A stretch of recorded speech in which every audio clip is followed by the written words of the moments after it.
بسم الله الرحمن الرحيم قل لا أسألكم عليه أجرا إلا المودة في القربى صدق الله العظيم.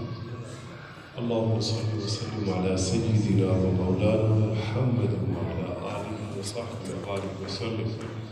الصلاة والسلام عليك يا رسول الله وعلى آلك وأصحابك يا رحمة للعالمين. حمد و ثنا کے بعد قرآن مجید فرقان حمید سے جو الفاظ تلاوت کیے، ان الفاظ مقدسہ میں اللہ رب العالمین نے خود اہل بیت کا ذکر فرمایا، اور اہل بیت کے ساتھ ہمارا کیا رشتہ ہونا چاہیے یہ بھی خود اللہ رب العالمین نے فرمایا. اور اللہ رب العالمین فرماتا ہے قُلْ لَا أَسْأَلُكُمْ عَلَيْهِ أَجْرًا إِلَّا الْمَوَدَّةَ فِي الْقُرْبَى. تم فرما دو اے محبوب صلی اللہ علیہ وسلم کہ میں اس پر تم سے کوئی اجرت طلب نہیں کرتا، کوئی اجرت طلب نہیں کرتا کہ میرے ذریعے سے تمہیں ایمان جیسی دولت نصیب ہوئی ہے، قرآن جیسی عظیم کتاب ملی ہے، سب کچھ ملا ہے، لیکن اس پر کوئی اجرت کا سوال نہیں. سوال ہے تو صرف یہ ہے اِلَّا الْمَوَدَّةَ فِي الْقُرْبَى، میرے اہل بیت سے پیار کرنا، میرے اہل بیت سے محبت کرنا.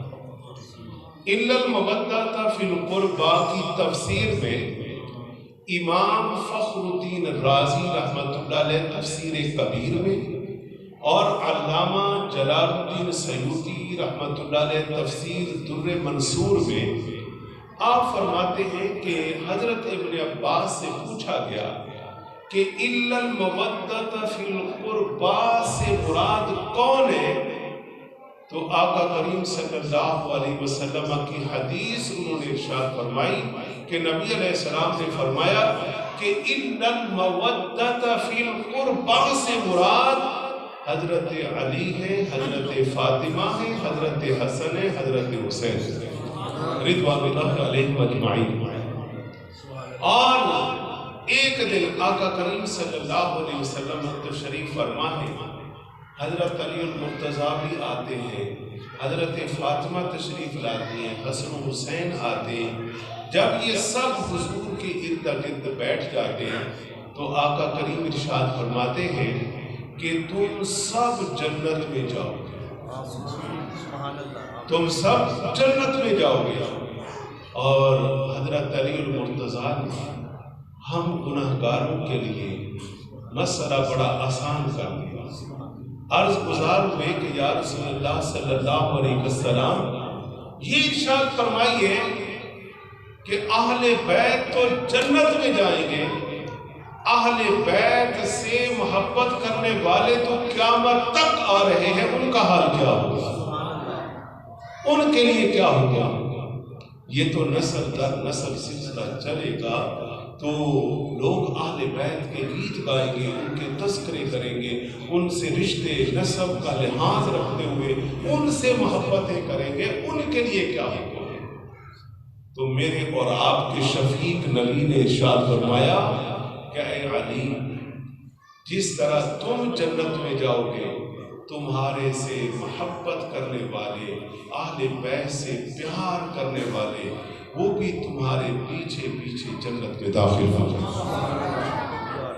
تو اس لیے اس سے معلوم یہ ہوتا ہے کہ اہل بیت سے ہمارا رشتہ، اہل بیت سے ہمارا تعلق قرآن کی روشنی میں اور حضور اکرم صلی اللہ علیہ وسلم کی حدیث کی روشنی میں ضروری ہے.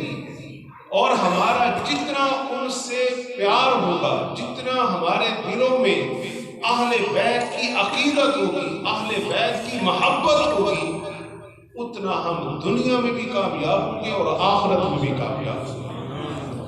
اہل بیت کی نسبت کوئی معمولی چیز نہیں ہے، یہ کوئی چھوٹا رشتہ نہیں ہے، یہ عظیم وہ رشتہ ہے کہ اس کی قدر پوچھنی ہو تو حضرت عمر سے پوچھنا رضی اللہ تعالیٰ عنہ۔ اس حدیث کو روایت کو شاہ ولی اللہ رحمۃ اللہ علیہ نے ازالۃ الخفا میں بیان فرمایا، اور ابو جعفر احمد طبری نے الریاض النطرہ میں اس کو بیان کیا کہ جب مدائن فتح ہوا تو جب مال غنیمت حضرت عمر کے پاس پہنچا، حضرت عمر کے دور میں یہ فتح ہوا تھا، حضرت عمر رضی اللہ تعالیٰ عنہ جب مال غنیمت تقسیم کر رہے ہیں تو تقسیم کرتے ہوئے امام حسن آئے تو حضرت عمر نے ان کو 1000 درہم دی، پھر حضرت امام حسین آئے رضی اللہ عنہ، ان کو بھی 1000 درہم، پھر آپ کا بیٹا حضرت عبداللہ آیا تو ان کو آپ نے 500 درہم دی۔ اب بیٹا بولا کہ امیر المومنین میں حضور کے دور سے جہاد کرتا ہوا آ رہا ہوں، حضور علیہ السلام کے دور سے، تو اتنا فرق کیوں رکھا ہے آپ نے؟ حضرت عمر پیغام دینا چاہتے تھے قیامت تک کے آنے والے اہل ایمان کے لیے کہ آج ہمارے دور سے یہ پیغام جانا چاہیے کہ اہل بیت سے کیا پیار ہونا چاہیے۔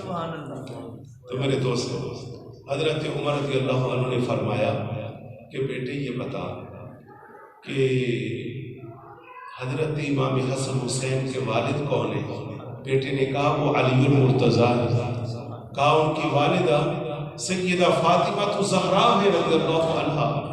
اچھا، ان کے نانا کون ہیں؟ رسول اللہ صلی اللہ علیہ وسلم۔ اچھا، اور ان کی نانی خدیجہ الکبریٰ رضی اللہ عنہا۔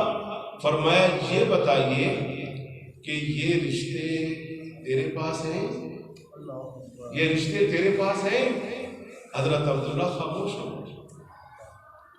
خاموش ہو گئے۔ اب حضرت عمر نے ہمیں کیا پیغام دے دیا؟ فرمایا کہ ان نسبتوں کا لحاظ رکھو، ان نسبتوں کی قدر کرو گے، دنیا میں بھی تمہارے اوپر اللہ کی رحمتیں نازل ہوگی، آخرت میں بھی اللہ کی رحمتیں تم پر نازل ہوگی۔ آخر میں جب حضرت عمر نے تو اپنا فیصلہ سنایا، لیکن جب حضرت علی پاک کو یہ بات پتہ چلی تو انہوں نے اپنا فیصلہ سنایا۔ انہوں نے کیا فیصلہ سنایا؟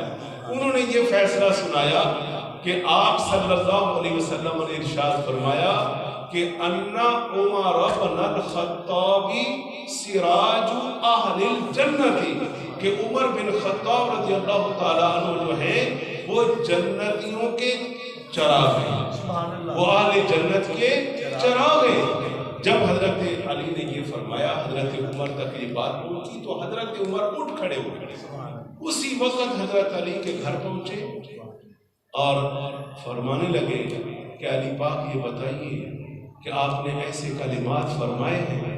کہا کہ ہاں، آپ صلی اللہ علیہ وسلم نے یہ فرمایا تھا۔ تو پھر آپ نے عرض کی کہ علی یہ کلمات مجھے لکھ دیے۔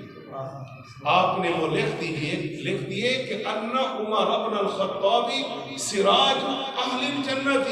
اب یہ کلمات لکھوانے کے بعد اب حضرت عمر نے کیا فرمایا کہ علی آپ ضامن ہیں؟ جی ہاں ضامن ہیں۔ تو حضرت علی المرتضیٰ رضی اللہ تعالیٰ عنہ سے وہ کلمات، وہ تحریر حضرت عمر لا کر اپنے پاس محفوظ رکھتے ہیں اور فرماتے ہیں جب میری تدفین کی جائے میرے کفن میں رکھ دیے۔ تو میرے عزیز دوستو، ہم خوش نصیب ہیں اور آپ سب خوش نصیب ہو کہ آپ کا ہاتھ اس ہاتھ میں ہے کہ جنہیں نسبت رسول حاصل ہے، اور اس نسبت رسول سے وابستہ رہو اور اس دامن کو مضبوطی سے پکڑے رہو، انشاءاللہ دنیا بھی بہتر، آخرت بھی بہتر۔ اللہ تعالیٰ ہم سب کی اس حاضری کو اپنی بلند بارگاہ میں قبول فرمائے۔